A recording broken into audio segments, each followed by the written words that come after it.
On Friday, millions of computer users were victims of a massive cyber attack. Hundreds of thousands of devices appear to have been infected with malware. As a result, many users were not able to connect with sites like Twitter, Netflix, and Spotify throughout the day on Friday.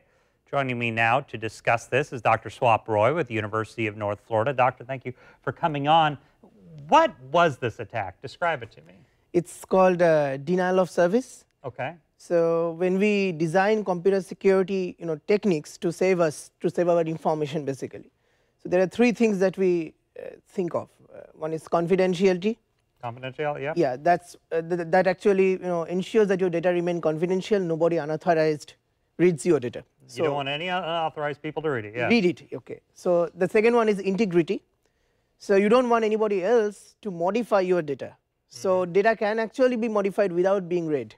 All right. So it might be a little bit doubtful that okay, if you cannot read the data, you can't modify it. But that's not the case. Somebody can modify your data without even reading it. So we need really. So someone can get into your system, change your data. Yes. You don't know what's happening. And without even reading it. That someone does not have to read the data in order to modify it. Okay. So just corrupt your system, corrupt the data, whatever is in it. So that's integrity. And the third one is availability. So your security techniques and everything should not be as such that okay, your data is actually not available to the legitimate user.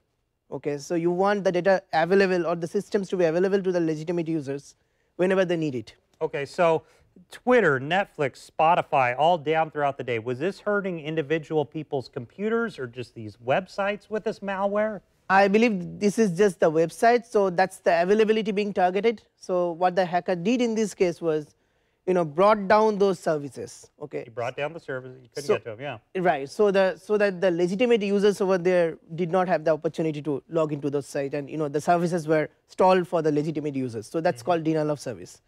And when it is done in large scale, as in this case, it's called distributed denial of service. So that's what happened. Real quickly, does anyone need to worry about their individual computer having malware on it? Not during a denial of service attack. No, that's the good news. That's the availability being targeted. So it's just that those providers need to worry about. But for confidentiality and integrity breaches, yes.